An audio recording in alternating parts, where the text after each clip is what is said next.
और अच्छे पुत्र भी होते हैं। अभी हमारा जो सूरत में गुरुकुल चलता है, सद्धाम गुरुकुल है, वो हमारे गुजरात के एक दादा थे, छगन दादा उनका नाम था। तो उनकी ही इच्छा थी कि स्वामी जी आज स्कूल में शिक्षण तो मिलता है, संस्कार नहीं मिलते हैं। आप जैसे साधु लोग यदि गुरुकुल की रचना करेंगे तो बच्चों को संस्कार के साथ शिक्षण मिलेगा, इसीलिए आप गुरुकुल कीजिए।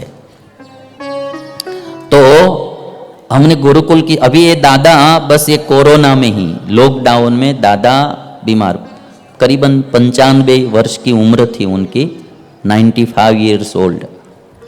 तो अस्पताल में भर्ती किए गए थे, बेसुध थे, घर पे ही गिर गए थे, बेसुध थे।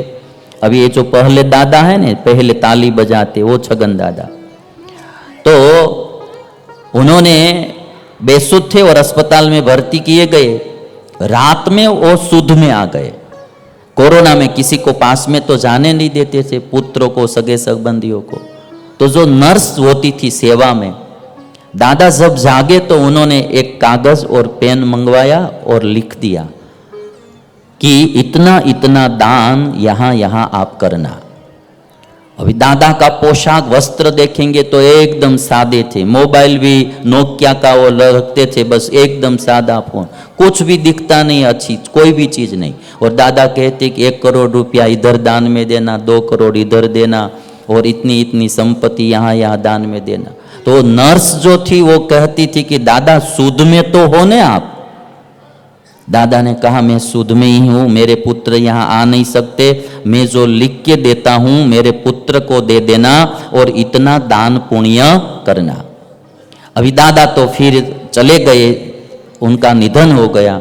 उनके पुत्र आए और मुझे कहा कि स्वामी जी मेरे पिताजी नर्स को एक कागज दे के गए थे इतना दान करने का, तो ये दान देने के लिए मैं आया हूँ। 1.5 करोड़ रुपया का दान देने के लिए वो पुत्र आया था, मेरे पिताजी कह के गए। यदि अच्छा पुत्र नहीं होता न तो किसको पता क्या लिख के गए। नर्स ने कागज दिया होता है तो भी वो फाड़ के डाल देता है, किंतु पुत्र ऐसे थे दोनों उनके। तो कहा कि जो मेरे पिताजी की इच्छा है वो सब इच्छा मुझे पूर्ण करना है, सब इच्छा मुझे पूर्ण करना है। तो अभी ये जो है हमारा गुरुकुल, हमारे जो यहाँ के जो अभी हमारी ये जो राजकमल स्कूल है, हाँ विजय जी, ये गुरुकुल आप भी बहुत अच्छी तरह से यहाँ संस्कार दे रहे हैं। अब ये जो गुरुकुल बनाया है सद्धाम सूरत में, ये भी एक गुरुकुल, राजभवन जैसा लगता है ना गुरुकुल भी आपको। बच्चों को रहना की भी वहाँ, खाने का पीने का पूरी फैसिलिटी वाला ये गुरुकुल। इस तरह से बच्चे पूजा करते हैं, व्यायाम करते हैं, संस्कार के साथ शिक्षण वहाँ प्राप्त करते हैं। इसी साल अभी शुरू हुआ है। तो पुत्रों की ये फर्ज है कि अपने माता पिता की इच्छाओं को पूर्ण करना। तो बड़े पुत्र ने ब्राह्मण पत्नी से कहा कि माँ तुम्हारी कौन सी इच्छा है। माँ ने कहा कि मेरे पति की मृत्यु काशी में हुई, मुझे एक बार काशी जाने की इच्छा थी किंतु मैं नहीं जा पाई, तो मेरे अस्थि जो है वो ले जाकर काशी में उसको समर्पित करना, काशी में उसको रखना, गंगा नदी में अस्थि काशी में वहां प्रवाहित करना। तो बड़े पुत्र ने कहा ठीक है। माताजी ने प्राण छोड़ दिए। जो अस्थि थे माताजी के वो लेकर वो बड़ा पुत्र चल पड़ा काशी जाने के लिए। रास्ते में एक ब्राह्मण के घर वो रुका, अतिथि ब्राह्मण के घर रुका। ब्राह्मण गाय दोहने के लिए गया था और बछड़े को छोड़ा, फिर बछड़े को लेकर बांधने के लिए जा रहा था।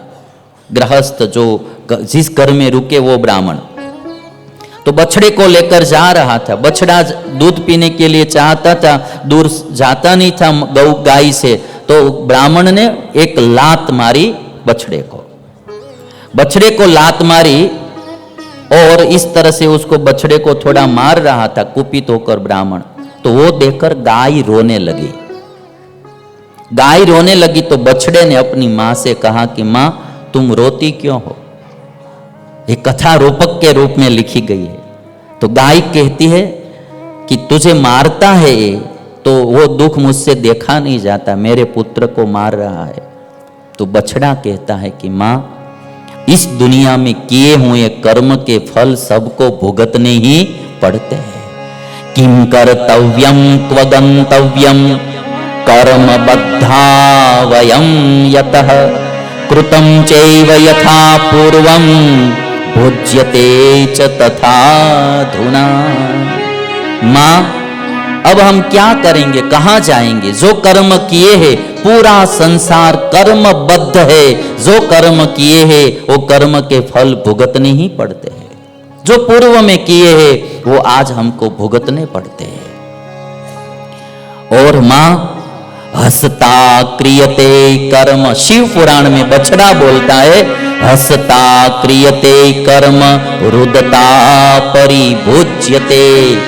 आदमी हंसता हुआ कर्म करता है और रोते हुए किए हुए कर्म का फल भुगतता है। कर्म करता है तब तो हंसता हुआ करता है, कोई भी पाप कर्म कर लेता है हंसता हुआ, जब फल आता है तो रोते रोते कर्म का फल भुगतते हैं। हसता क्रियते कर्म रुदता परिभुज्यते दुखदाता न कोप्यस्ति सुखदाता न कश्चन। मां, दुख देने वाला और सुख देने वाला और कोई नहीं है, हमारे ही कर्म सुख दुख देते हैं। पहले मैं आपको पूरी कथा सुना देता हूं। गाय ने कहा कि ये बात तो ठीक है, किंतु ब्राह्मण ने मेरे पुत्र तुमको मारा, कल मैं उसके पुत्र को मारूंगी। गाय कहती है मैं उसके पुत्र को मारूंगी। तब बछड़े ने कहा कि मां, अभी हमने जो कर्म किए हैं उसके फल भोगते नहीं जा रहे और तुम नया कर्म करने की बात क्यों सोच रही हो? प्रथमं यत्कृतं कर्म तत्फलं फलं भुज्यते धुना अस्याश्च ब्रह्महत्याया मातः किं फलमाप्स्यसे। अभी पूर्व किए हुए कर्म का फल भुगत रहे, अब नया कर्म करने के लिए तुम क्यों तुली हो? और तुझे लग रहा है कि मेरा पुत्र क्व माता क्व पिता विद्धि क्व स्वामी क्व कलत्रकम, यहां दुनिया में कौन किसका है? बहुत बात बताई बछड़े ने, गाय ने मानी नहीं। गाय कहती कि मैं कल वेर लूंगी, बदला लूंगी और ब्राह्मण के पुत्र को मारूंगी। और गाय कहती है मुझे ब्रह्म हत्या तो लगेगी ब्राह्मण पुत्र को मारूंगी तो, किंतु मैं एक स्थान जानती हूं जहां जाकर स्नान करके मैं ब्रह्म हत्या से मुक्त हो जाऊंगी।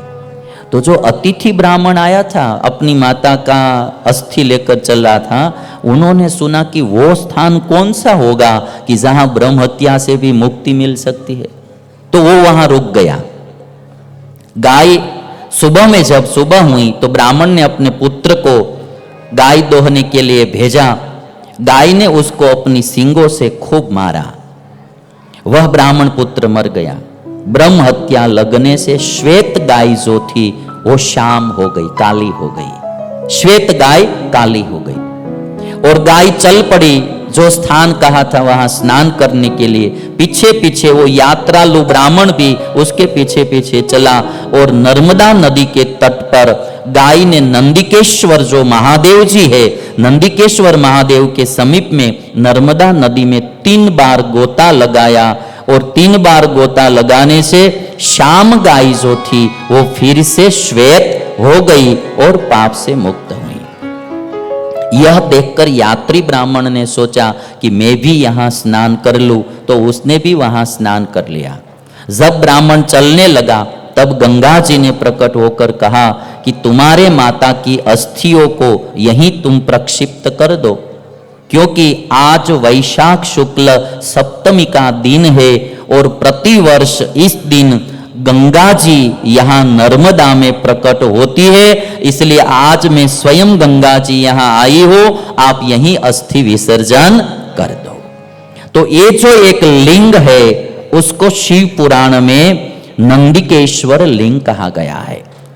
इस कथा में से हम सबको एक बात समझनी है कि हम सबको कर्म करने में पूरा ध्यान रखना है।